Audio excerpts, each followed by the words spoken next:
pouco, mas tem um sonzinho embaixo, eu não sei o que que é, Deve ser que quando algum. você fala, Tá cortando, é? não é cortando, tem um som por baixo que atrapalha quando você fala. Peraí, deixa eu ver se eu resolvo.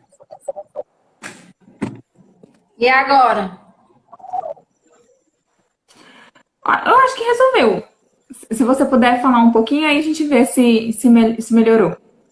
Tá, então nós vamos lá. Nós vamos falar aqui essa noite sobre a questão do transtorno do sono, sobre a questão do transtorno da ansiedade, porque muitos pais me procuraram para falar que na semana passada, muitos pais começaram a questionar algumas coisas.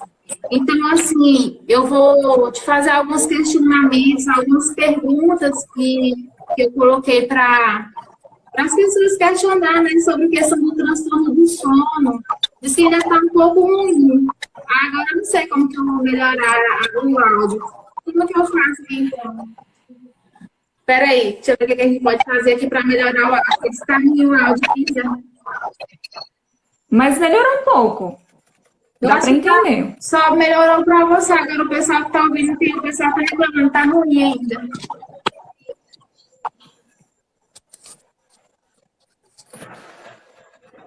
Peraí, deixa eu ver se é porque a cada cabo do celular. E agora? E Igual a gente já tá falando aí, tá um pouco ruim, mas dá para entender sim o que você tá falando. Deixa eu ver. Não tem como eu usar fone de ouvido. Tô pedindo pra eu usar fone de ouvido, mas acho que não tem como eu usar fone de ouvido aqui. Mas vamos lá, vamos ver como Não, que. mas dá para entender. Dá para entender sim. Tá, eu vou falar pausadamente para não cortar. Então, assim, a primeira coisa, Elaine, que eu queria te pedir era que você me explicasse um pouco sobre o que é esse transtorno do sono. Qual é a conceituação do transtorno do sono com relação à ansiedade? O que envolve a ansiedade, justamente com o transtorno do sono? Então, na verdade, o sono, né, ele tem uma função muito importante na nossa saúde, né? Então, nós, desde lá das 32, 34 semanas que a gente está na barriga da nossa mãe, já começa, então, essa programação do sono, vamos dizer assim, né? Então, a gente já nasce, é instintivo a gente ter esse período de sono, esse período de descanso. Ao longo do nosso desenvolvimento, à medida dos meses, dos anos que a gente vai se desenvolvendo, a gente vai estabelecendo uma relação diferente com esse sono, com esse período de descanso, né? Mas é um período de descanso obrigatório, a gente precisa dormir, a gente precisa descansar, enfim, né? E quando, né, o sono ele apresenta algumas alterações, seja quando você demora a conseguir dormir, ou você dorme, mas você acorda várias vezes, ou você dorme, mas você acorda muito cedo, você dorme pouco, né? O seu sono não tem qualidade, isso começa a trazer algumas consequências na sua vida, né? Então, algumas consequências no humor, né? A criança, a pessoa, o adolescente, o adulto, ele fica mais irritado, né? Tem essa dificuldade de concentração também, né? A gente tem dificuldade de concentrar. Afeta a questão da ansiedade, né? E, na verdade, o sono, as alterações do sono, às vezes elas pode ser um transtorno do sono, sim, né? Tem alguns transtornos do sono, como a apneia do sono, né? Alguns que a gente consegue identificar. Porém, é muito mais comum essa alteração no sono estar associada com algum outro quadro, né? Então, por exemplo, a ansiedade, o transtorno de ansiedade é um quadro onde esse sono pode sofrer alguma alteração, né? Então, alterações no sono podem ocorrer com crianças, com adolescentes, com adultos, né? Claro que cada faixa etária tem uma característica diferente, né?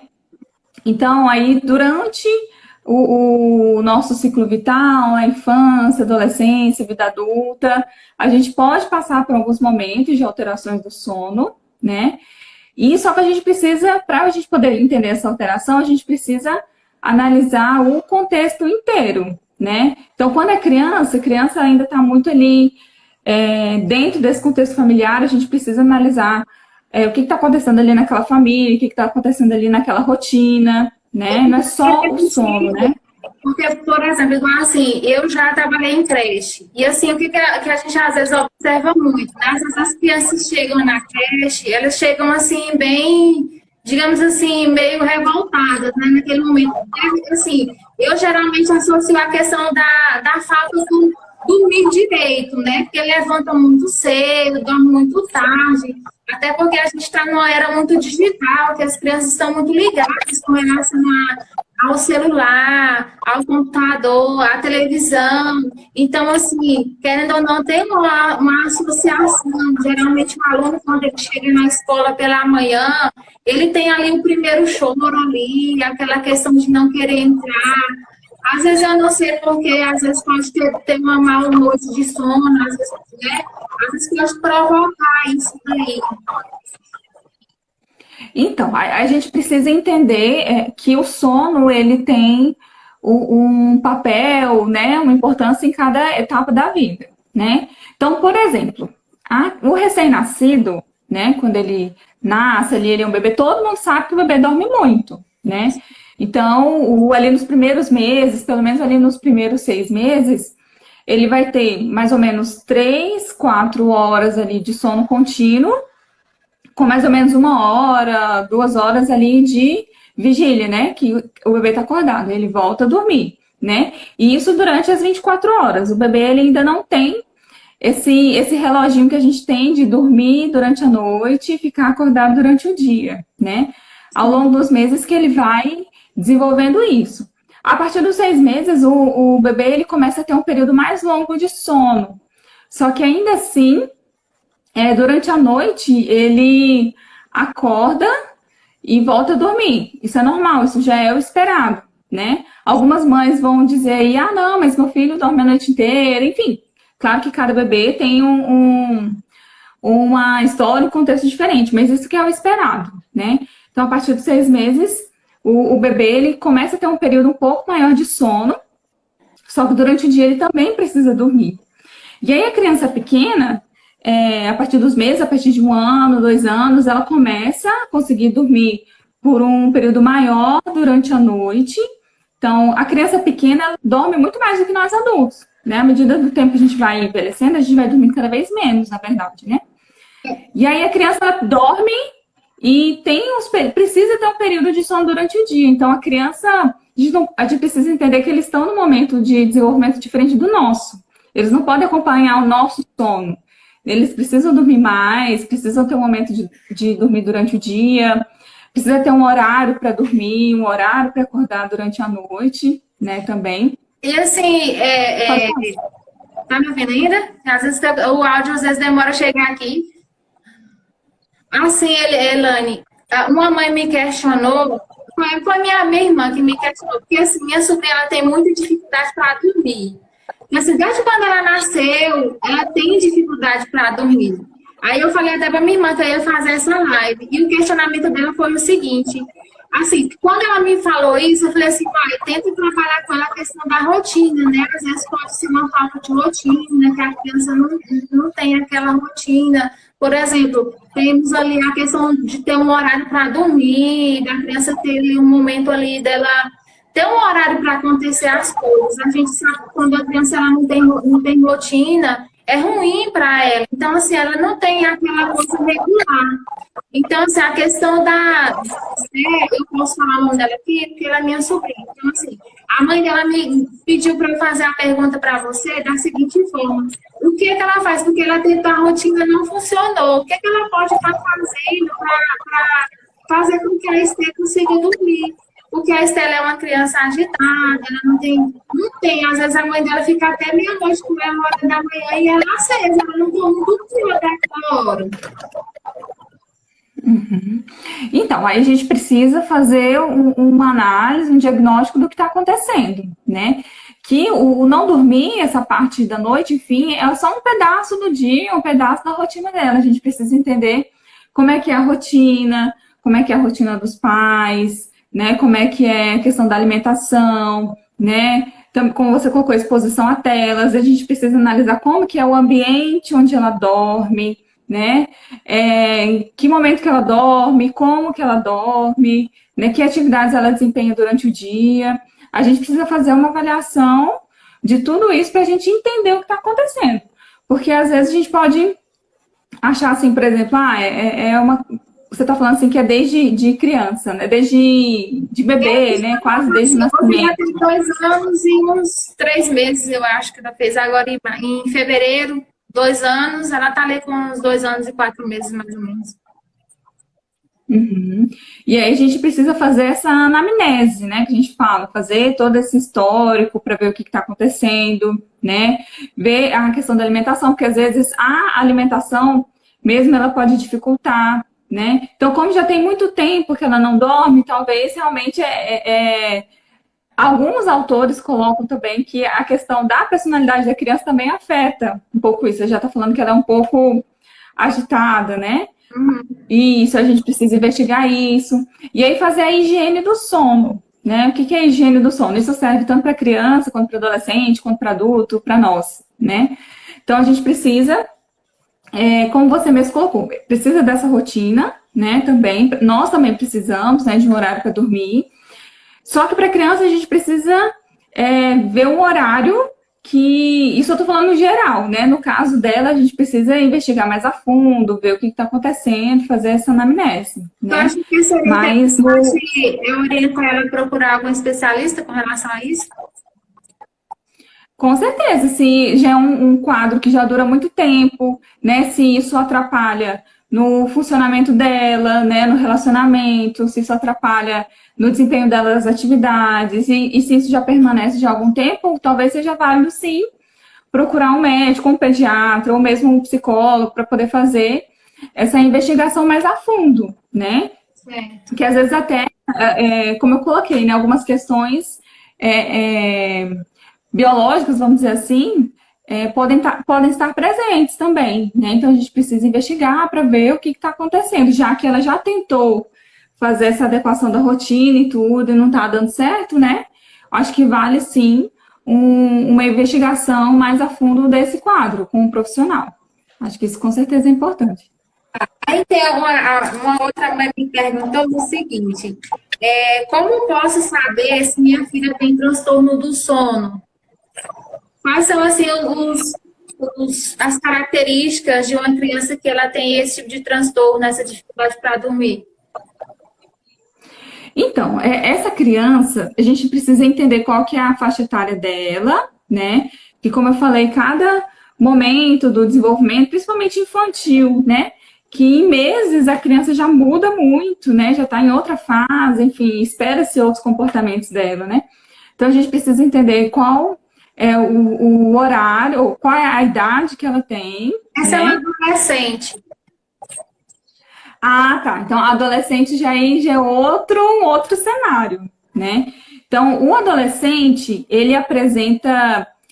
Depende muito da rotina, porque o adolescente hoje, nesse momento que a gente está vivendo, o adolescente não está indo para escola, né?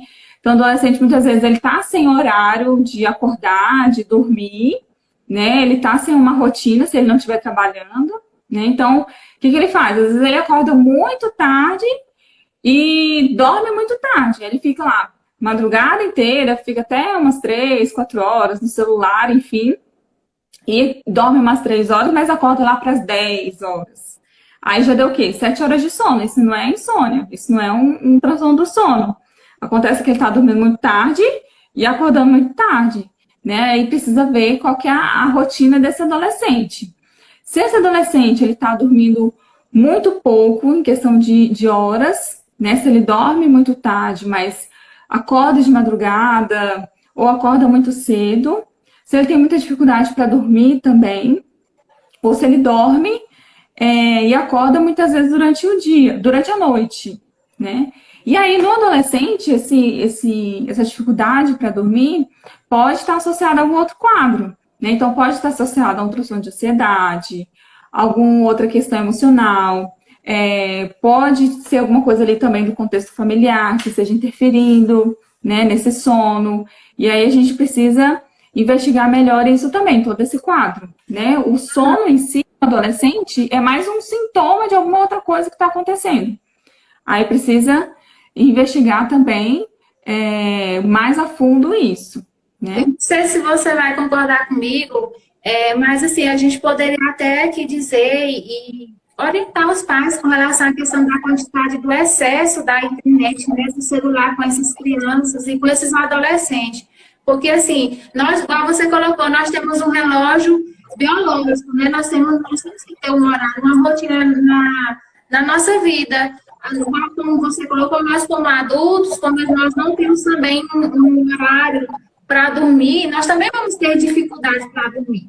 Por quê? Porque isso é muito nítido quando a gente não está dentro da nossa rotina. Por exemplo, quando a gente sai da nossa rotina, geralmente a tendência é mudar tudo. Você sai ali do seu contexto onde você tem costume, que você geralmente tem aquele hábito todo dia de dormir naquele horário, quando você sai daquele hábito ali, geralmente há um transtorno no seu corpo, na questão dos seus sentimentos, na questão do dormir.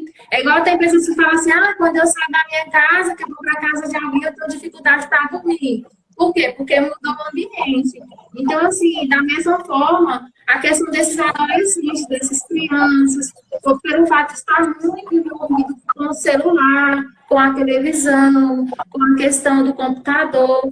Então, assim, acho que os pais, eles têm um papel fundamental ali no processo, eles têm que ter esse entendimento de cortar um pouco, de diminuir a questão do uso.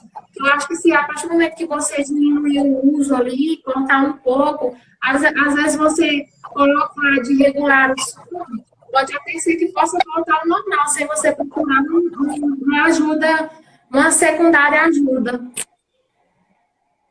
Isso, que antes de você, por exemplo, partir para uma medicação, alguma coisa assim, você precisa mudar os seus hábitos, né? Fazer essa higiene do sono, né? Cuidar do lugar onde você dorme, evitar fazer algum tipo de trabalho, alguma atividade na sua cama, para o seu corpo entender que aquele lugar é um lugar de descanso, de preferência um lugar mais escuro, arejado, né? Você tem um horário específico, a partir de determinado horário da noite, você não fazer nenhuma atividade que exija algum movimento brusco, agitação, alguma coisa assim, para o seu corpo também ir descansando.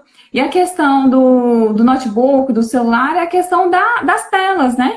Que o nosso corpo, por que a gente dorme à noite, né? Então, o nosso corpo, à medida que vai anoitecendo, o nosso organismo vai reconhecendo que a gente precisa dormir, né? E quando você está ali de frente a uma tela, tem aquela luz ali que te deixa desperto, né? Então, você precisa... Então, quando alguém tem dificuldade para dormir, a primeira coisa que a gente orienta, olha, corta o celular. A partir de determinada hora, você não vai mais mexer com o celular, né? Então, você precisa cuidar desse contexto todo para melhorar a qualidade do seu sono. E aí, se realmente, depois de tudo isso, depois dessa higiene do sono, de todas essas medidas, você não conseguir dormir, aí a gente, e associado com outros sintomas também, né?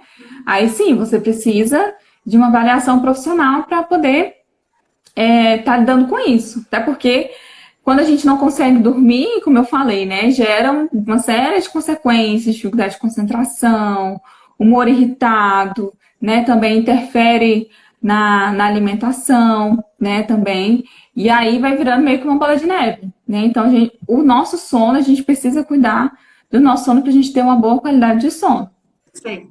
Aí tem outra que diz assim, mãos suadas pode ser ansiedade.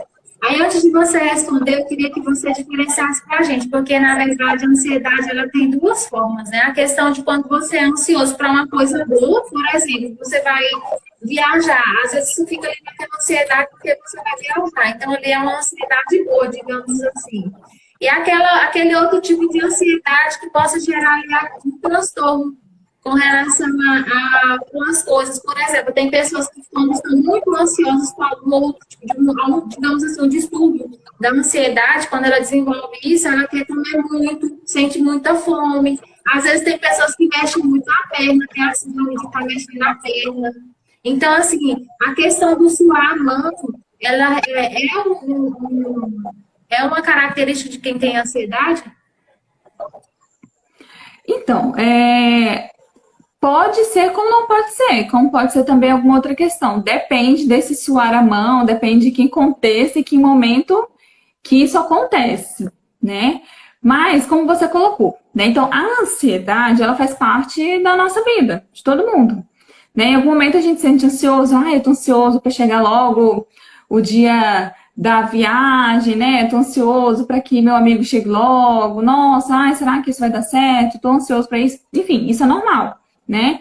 E isso está presente na vida de todo mundo, né? Então, em algum momento a gente vai se mostrar ansioso.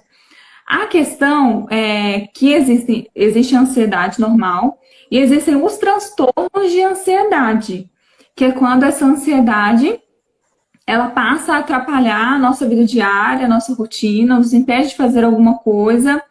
A gente começa a apresentar alguns sintomas, né? E os transtornos de ansiedade, ele precisa de um acompanhamento, precisa de um tratamento, né? Esses transtornos de ansiedade, eles podem estar presentes durante toda a nossa vida, né? Então, assim, crianças também podem desenvolver algum transtorno de ansiedade, adolescentes também, adultos também. Então, quando essa ansiedade, né, começa a vir acompanhado de alguns sintomas, como, por exemplo, taquicardia, né, sudorese, né, não só nas mãos, né, mas no corpo, né, então, também a questão da respiração, você começa a respirar uma respiração acelerada, né, diante de determinado evento, diante de determinada situação. Então, as fobias também são transtornos de ansiedade, fobia social, medo de você estar no meio de muita gente, fobia de alguma coisa, de algum animal, isso também é considerado um transtorno de ansiedade. Então, os transtornos de ansiedade são diferentes da ansiedade, né? Então, quem tem um transtorno de ansiedade diagnosticado, que precisa de um diagnóstico médico, não tem como a gente ir lá procurar no Google, será que eu tenho? Deixa eu lá procurar no Google, eu me encaixo nisso aqui eu tenho. Não é assim, né? Precisa de uma avaliação médica, uma avaliação psicológica, né? Para identificar se existe mesmo um transtorno de ansiedade. Que aí precisa de tratamento, de um acompanhamento psicológico, se for necessário, um acompanhamento medicamentoso, né? E isso a gente precisa avaliar caso a caso, né? Mas se, por exemplo, vou ter um compromisso daqui a pouco, minhas mãos começam a suar, eu já fico assim, né, com medo, mas eu vou e enfrento, né? Então tem gente, por exemplo, que não gosta de falar em público, e aí fica nervoso com as mãos suadas, né? Aí fica com o coração um pouco acelerado, mas vai lá e fala, né? Então isso não é um transtorno de ansiedade, isso é uma ansiedade normal, que tá ali na nossa vida, mas a gente vai lá e enfrenta, e isso não impede a gente de fazer nada, né? Agora, quando isso já atrapalha, né? Quando às vezes você precisa procurar uma UPA, por exemplo, né? Diante de alguma situação, aí sim é um transtorno de ansiedade que precisa de um acompanhamento específico. Ansiedade a gente não pode brincar, não, porque às vezes a gente pensa que dependendo da quantidade que você tem transparência de ansiedade, a gente tem que tratar. Né? Igual assim, na outra vez que eu estava fazendo a live com uma colega minha, eu falei para ela que tudo nessa vida que a gente sente, a primeira coisa que a gente tem que fazer é a gente reconhecer que a gente tem e procurar um tratamento, porque às vezes você tem alguns sintomas, né, que realmente precisa você buscar uma ajuda e a pessoa não busca ajuda, por quê? Porque ela não aceita aquilo que ela tem, ou o pai dela, uma criança, digamos assim, é uma criança, o pai às vezes não aceita, né? E não trata. Então, assim, eu acho que o primeiro momento ali é a gente diagnosticar o que realmente tem e procurar ajuda, que acho que é o certo a se fazer. Aí tem outra pergunta que diz assim, a partir de quantos anos a criança tem um sono total da noite? Que ela dorme, vai tirar a noite inteira para dormir e não fica naquele acorda, dorme, acorda.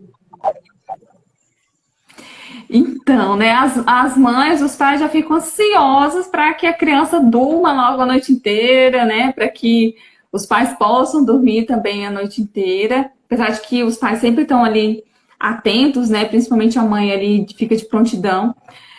Mas, como eu estava explicando no início, né, existe então esse galgar assim da criança, vamos dizer assim,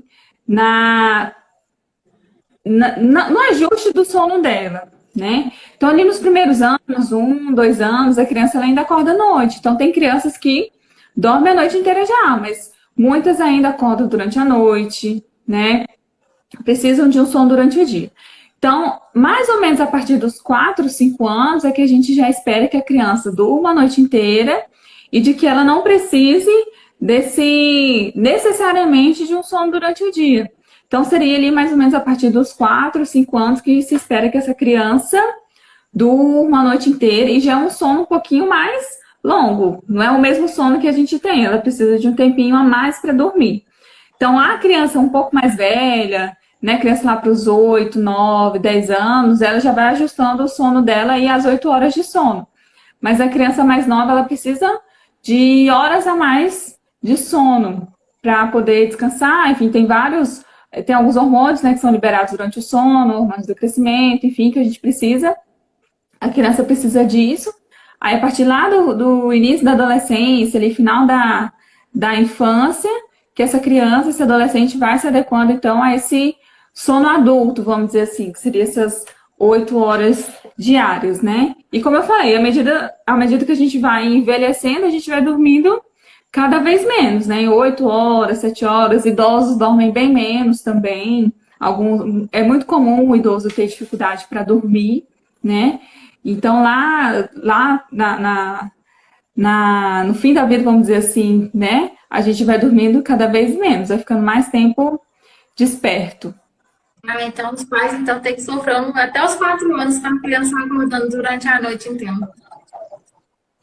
É isso, a criança vai organicamente, né? É um processo de maturação mesmo, né? Então, a criança vai desenvolvendo, esse organismo dela vai se adequando a essa rotina, a esse contexto, e aí a partir mais ou menos dos 4, 5 anos que se espera, né, que ela durma a noite inteira, mas isso pode acontecer antes também, né? Isso depende do contexto familiar, enfim, contexto social ali da criança.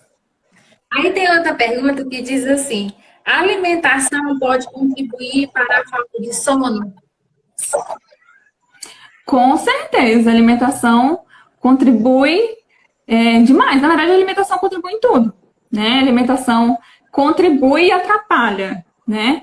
Então, o que a gente come define como o nosso corpo vai funcionar, né? Em tudo. Até questão dos transtornos mentais também, a gente precisa cuidar da nossa alimentação para ver uma melhora, né? Então, para a criança, para o adolescente, para o adulto, essa questão da alimentação é muito importante. Então, essa alimentação, evitar fazer ingestão de alimentos, né, muito tarde da noite, que prejudica, né, esse sono também.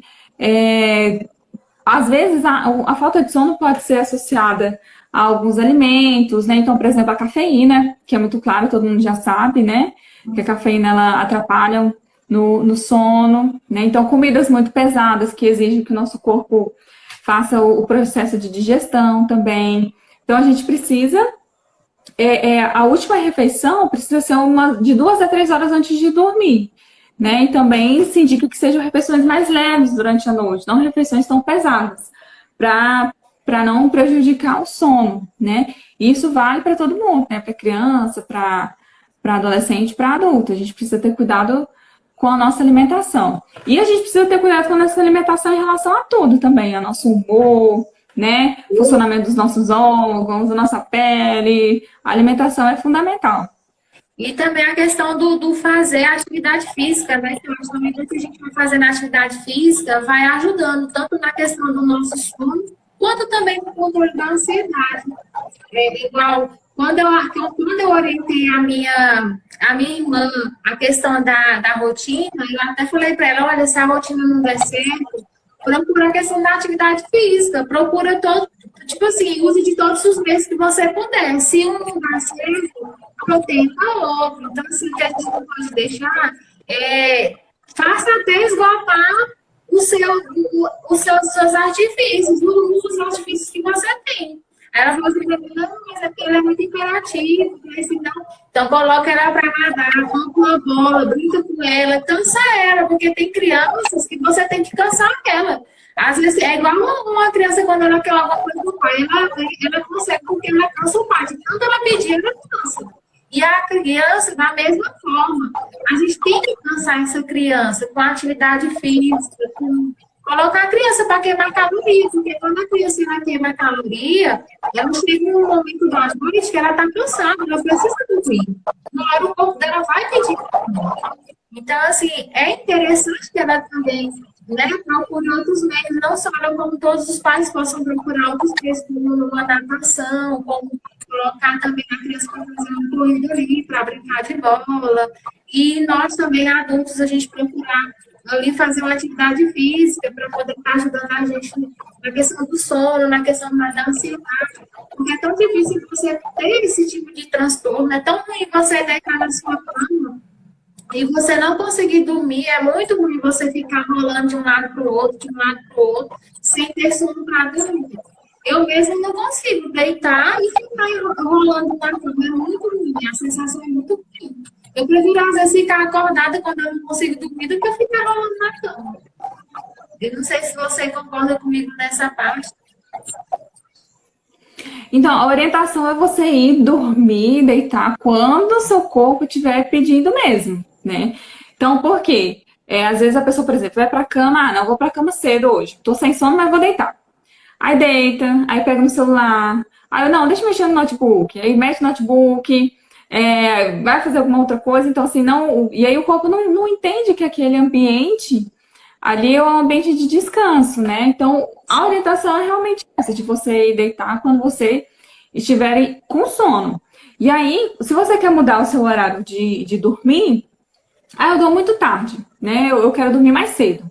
Então, se eu durmo meia-noite, amanhã eu vou dormir, vou deitar 10 horas. Você não vai conseguir dormir, né? Então, essa mudança de rotina precisa ser de uma forma progressiva, né? Então, eu durmo meia-noite, então hoje eu vou começar a dormir 11h30. E aí o seu corpo vai se acostumando. E não, vou dormir 11 horas, né? Então, qualquer mudança de rotina, ela precisa ser uma mudança progressiva, que o seu corpo vai entendendo, né? E aí você vai conseguindo fazer essa mudança. Agora, se você mudar, por exemplo, de meia-noite para 10, 9 horas da noite, não vai dar certo. Então, você precisa ir fazendo uma mudança progressiva na sua rotina em relação ao sono. Progressivamente, você vai dormindo um pouco mais cedo para conseguir mudar esse horário. E a gente também não pode pensar que, às vezes, quando você tem hábitos antigos, e você começa a tentar consertar aquilo que está errado lá atrás, a gente também não pode entender que, tipo, digamos assim, você fazendo 2 ou 3 vezes vai resolver. É igual você falou, é progressivo. Então, assim, não tem como você tentar resolver uma coisa, digamos assim, de 3, 5 anos que você faz rotineiramente, para, de repente, em 2 noites ou 2 semanas você resolver, porque é para resolver. Isso é uma coisa constante, né? Nós temos que fazer as coisas ser constantes. Não tem como eu deixar um hábito antigo de uma hora para outra. A gente tem que manter, né, a questão ser progressiva. Começou ali, não deu certo naquela semana, tem que continuar até você conseguir. Aí, E vai fazendo mudanças pequenas, né? Isso. Aí tem outra pergunta que diz assim: quais os impactos da ansiedade na vida de uma criança? Então, a criança é muito complexa essa questão da ansiedade, na verdade, qualquer transtorno mental na infância, né? E os transtornos, a alteração do sono é diferente de transtornos do sono, né? É importante colocar isso. Então, às vezes a criança apresenta uma alteração do sono decorrente dessa questão de algum transtorno de ansiedade, né? E a ansiedade, ela pode surgir, né? Só que, assim, na criança ela não surge, assim, do nada, né? Então, a gente precisa investigar esse contexto ali, o que está acontecendo. Então, pode ser algum conflito ali familiar que esteja deixando essa criança insegura, né? Ansiosa por alguma coisa, com medo de alguma coisa, né? A gente precisa investigar esse contexto familiar, né? Precisa investigar se aconteceu algum episódio que desencadeou, né, essa questão desse transtorno, né? Então a gente precisa fazer toda essa investigação para entender o que está acontecendo e por que isso está acontecendo.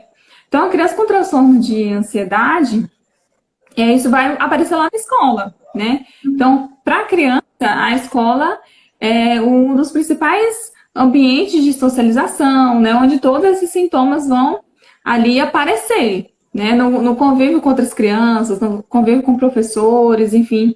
E aí, crianças com transtorno de ansiedade, ela tem uma dificuldade maior de aprendizado, de socialização, né? Então, e aí vai gerando, né, uma cadeia, uma bola de neve, né? Então, a gente precisa ter essa atenção, né? Que às vezes a gente pensa, ah, não, mas criança não tem esse tipo de coisa, né? Isso é coisa de adulto, né? Isso é só uma fase, vai passar. Mas a gente precisa estar atento, né? Se a criança mudou o comportamento, né? Se essa criança, do nada, assim, às vezes ela muda o comportamento, ela fala que tá com medo, né? Tem essa questão dos sintomas mesmo do transtorno de ansiedade, né? Que essa palpitação, essa sudorese, enfim, às vezes a criança pode apresentar isso também, né? Entender o que está acontecendo ali com a criança. E o lidar com a criança é diferente do lidar com o adulto, que às vezes quando a gente fala com o adulto, pergunta, o que você está sentindo? O que está acontecendo? O adulto, ele consegue explicar melhor. Às vezes a criança não, às vezes a criança ela não sabe expressar ali em palavras o que ela está sentindo. Então, isso exige, às vezes, do adulto um cuidado maior ali para poder entender o que está acontecendo com a criança, uma atenção maior, né? Conversar com um, conversar com o outro, entender o que aconteceu, se aconteceu alguma coisa, né? Ir na escola para saber como é que estão as coisas na escola, né? Às vezes pode ser algo que venha da escola para casa, da casa para a escola também, pode acontecer, né? E os pais, os adultos, os cuidadores, eles precisam estar bem atentos. E se for necessário, procurar um profissional, né? Que um transtorno de ansiedade, às vezes não cuidado, que não recebeu a devida atenção na infância, pode sim ser um fator que vai se desenvolver lá na adolescência, lá na vida adulta, né? Então, às vezes a gente vai conversar com pacientes adultos, adolescentes, eles relatam, não, mas desde criança eu já sinto isso, já sinto esse sentimento, né, de inadequação, já sinto uma coisa diferente. Então, a gente precisa estar atento a esses comportamentos que as crianças podem apresentar, ou no relacionamento com os pais, ou no relacionamento com os colegas, enfim, para a gente poder cuidar ali naquele momento, né? E não deixar que se agrave, que anos mais na frente isso possa repercutir na saúde mental dessa pessoa, né? Eu até queria ver contigo aqui o que fazer para evitar essa ansiedade, né? Porque, como eu te falei, tem muitos alunos, às vezes, que essa questão do não dormir à noite, eu acho assim, que são dois assuntos, por exemplo, a ansiedade e o sono. São dois assuntos que eles andam muito juntos, porque, igual você falou, se às vezes a criança é ansiosa, se ela deita para dormir, ela não consegue dormir, porque tem ansiedade. Então, assim, são duas coisas que, ao mesmo tempo, são diferentes, são distintas, mas que, ao mesmo tempo, elas se encontram numa mesma pessoa. Então, assim, igual nas escolas, né? Tem crianças, quando elas chegam, como eu te coloquei aqui, elas chegam chorando, chegam com um nível de psicológico bem abalado, porque pelo fato de estar separando dos pais ali naquele momento. Então, assim, o que a gente faz para que essa criança, quando ela chegue na escola, ela não tenha esse tipo de comportamento? Então, e aí, o problema é justamente esse, que não é um problema tão simples, né? Então, a criança, ela está refletindo ali algo que está acontecendo ali na família, né? Que às vezes existe alguns conflitos familiares que às vezes a criança fica ali um pouco de lado, né? Que não tem esse cuidado com a criança de explicar, enfim, né? Conflitos que estão ali fora do controle dela, da criança, né? Mas que ela está ali vivendo, está ali sentindo, enfim. E aí, cabe sim aos pais olhar mais para essa criança, né? Saber que ela está ali. Então, às vezes os adultos, eles esquecem que hoje já foram crianças, né? Às vezes conversa, discute na frente da criança, como se ela ali não fosse entender, como se ela não fosse ouvir, como se ela fosse ali uma mobília da casa, né? Não, a gente está discutindo aqui, mas ela não vai sentir, não vai entender, mas a criança entende e sente, né? Então, até às vezes, alguns assuntos que são segredos familiares, a criança ela sente, ela entende que tem ali alguma coisa acontecendo de errado, mesmo que não tenha falado para ela, mas ela tá sentindo, ela tem ali noção, ela consegue captar isso que está acontecendo na casa. Então, essa criança, a gente precisa responsabilizar os pais, a família, né? Porque o professor, o educador por si só, ele sozinho, né, ele não vai dar conta de uma situação tão complexa, né?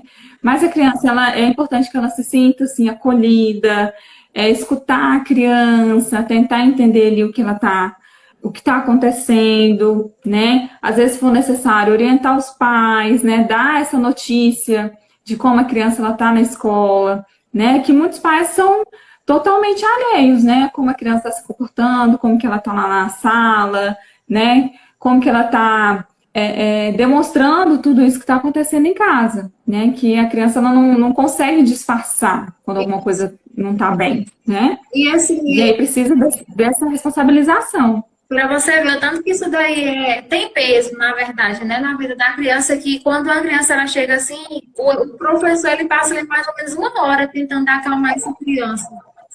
Pelo menos quando eu trabalhava na creche, assim, a gente passa ali, a criança chega num estágio ali de irritabilidade tão grande que a gente fica ali mais ou menos ali por fora 1 hora tentando acalmar a criança.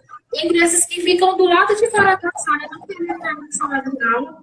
E aí a gente fica ali, tentando conversar, tentando entender o que está acontecendo, até trazer essa criança para a sala de aula.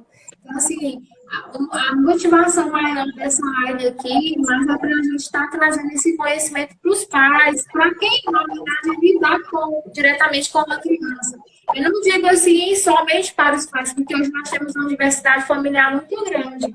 Hoje nós não temos mais, digamos assim, um pai, um homem e uma mulher cuidando de uma criança. Nós temos ali a avó, o tio, né? Nós temos ali 2 mães, 2 pais. Então, ali, querendo ou não, nós temos um contexto familiar diferente. Então, assim, a motivação dessa live aqui é mais para a gente orientar os pais como cuidar com esse tipo de criança, como a gente pode trabalhar, como a gente pode melhorar a vida dessas crianças, para não chegar no nível adulto, para você ver quantas crianças que nós temos hoje aí, com relação à depressão, né? Porque, assim, uma coisa vai acarretando a outra e vai virando uma bola de neve, assim como você colocou. Então, nós, como adultos, nós temos o papel de ter essa visão atenta voltada para essas crianças. Então, eu queria, assim, Elaine, para a gente agora, infelizmente, nosso horário já está quase encerrando, eu queria pedir para você que você desse um conselho para os pais de como que os pais devem fazer para que a questão da vida do filho, com relação ao sono, em relação à ansiedade, o que a gente pode fazer para melhorar a vida dessas crianças, para que elas possam ter uma vida adulta melhor, ter uma infância melhor, porque às vezes é igual você colocou, a gente, a criança está sentindo, não, vai resolver, né, pode ser só uma coisa ali temporária, mas não, às vezes aquilo ali que ela está sentindo naquele momento pode refletir lá no futuro dela. Igual assim, eu não sei se você como psicólogo já ouviu muito isso, eu, pelo menos como professora, eu já vi muito isso. Crianças que têm esse tipo de sintoma na infância e que quando hoje é adulto, já aconteceu com pessoas adultas hoje, né, que tiveram esse tipo de transtorno, digamos assim, da ansiedade, do sono, outros tipos de ansiedade. Então, assim, o que acontece muito? A criança, ela tem isso daí na infância, não é tratada, chega um momento da vida adulta que ela passa a ser uma criança que tem problemas que acarretam outros tipos de problemas ainda mais graves ainda do que aqueles que poderiam ser tratados anteriormente. Como nós temos, hoje nós temos um índice muito grande de depressão, de pessoas se matando, adolescentes se matando. Então, assim, são coisas que poderiam ter resolvido na infância. E não foi resolvido, simplesmente fecharam os olhos para o problema, não tratou o problema, e o problema foi só crescendo. E chega numa proporção, no momento psicologicamente, a criança está tão abalada que ela não tem mais controle do psicológico dela. A doença já tomou tão de conta, a depressão já entrou, já invadiu, então chega um nível de se matar, ou de matar outras pessoas também. Eu queria que você deixasse um conselho final para esses pais que estão aí, as pessoas, não somente os pais, mas como todas as pessoas que estão aí nos ouvindo. Como que a gente pode, né, trabalhar com essa criança para não chegar numa vida adulta desse nível? Então, os transtornos mentais, eles são muito complexos, né? Então, existem uma série de fatores que vai repercutir ou não lá na vida adulta, né? Então, existem crianças, sim, que apresentam alguns sintomas, né? Que são muito retraídas, enfim, na infância, mas que chega na adolescência, enfim, consegue ir lidando com isso e tudo ok, né? Outras não.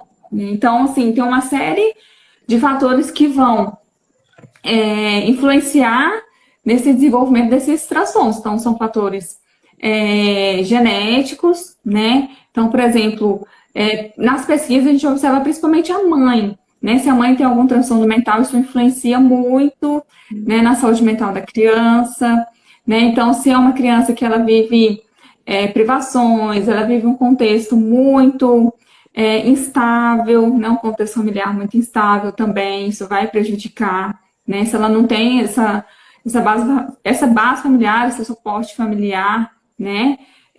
Que seja como né? Não só a mãe do pai, mas tem vários arranjos familiares hoje mesmo, né? Cuidadores, avós, enfim.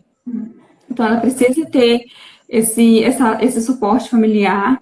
Mas o principal é que as crianças sejam ouvidas, né? Que os cuidadores, eles prestem atenção ali na criança, escutem essa criança, ouçam o que ela tem para dizer, acreditem nela, né? Acreditem nessa criança quando ela trouxer alguma queixa, quando ela falar algo, estiver falando que está sentindo alguma coisa, né? Não fique subestimando, porque às vezes a criança ela é muito subestimada, né? Então, hoje, no alto da nossa adultez, a gente acha que a criança não entende nada, né? Que a criança inventa muita coisa, né? Então, assim, às vezes a palavra da criança, ela não é ouvida, né? Então, prestar atenção nas crianças, prestar atenção nas alterações de humor, nas alterações de comportamento, né? Que existe um motivo, existe um porquê de uma criança que às vezes falava muito e às vezes se tornar uma criança retraída. Tá, mas aconteceu alguma coisa, por que essa criança mudou tanto assim esse comportamento? Né? Prestar atenção nisso, né? Em relação ao sono. A criança ela precisa de limites, né? A gente fala isso várias vezes, né? Nós precisamos de limites. Então, a criança ela precisa de limites, né? Ela precisa ter um horário para dormir, precisa ter um horário para acordar, precisa ter um ambiente ali específico para ela que ela possa descansar. Ela precisa se sentir segura para isso, para dormir, né? Então, é importante, isso é responsabilidade dos cuidadores, né? De proporcionarem esse ambiente, proporcionarem isso para a criança, né? Então, a criança, ela depende muito, né, dessa organização familiar. Então, os cuidadores, eles são responsáveis por isso, né?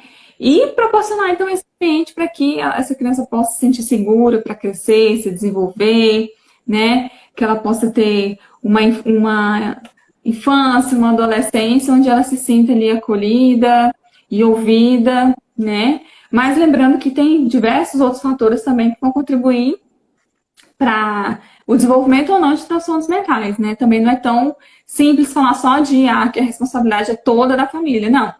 Tem também outros fatores aí por trás disso. Mas a gente não pode negar aqui o papel da família. É fundamental, é super importante nesse desenvolvimento saudável dessa criança, desse adolescente. Olha, eu quero te falar, quero te agradecer por você ter disponibilizado o seu tempo para estar aqui com a gente, para estar esclarecendo as nossas dúvidas. Eu gostaria de agradecer a todos que participaram, as pessoas que divulgaram a live, muito obrigada. E falar para você que foi muito enriquecedor estar aqui com você, tirando essas dúvidas, né? Foram dúvidas trazidas por mães, por pessoas que têm estado perto de crianças. Então, assim, de todas as formas, eu quero te agradecer por você ter estado nesse momento, viu? Sinta-se abraçada, sinta-se agradecida. E muito obrigada Muito obrigada. por ter estado aqui com a gente. Eu que agradeço o convite, foi muito bom a gente conversar aqui um pouquinho sobre esse assunto e eu estou à disposição, tá bom? Tá bom, obrigada, viu? Deus abençoe. Ó, eu vou só para avisar o pessoal que eu vou baixar a live agora da IGTV, vou colocar lá no canal do YouTube. Quem não assistiu ou que você queria que tivesse assistido, não assistiu, que você possa mandar para alguém, marcar alguém para que possa assistir, porque o conteúdo está riquíssimo na live. Viu? Obrigada, viu, Imani? Tchau, Boa pessoal. noite, obrigada.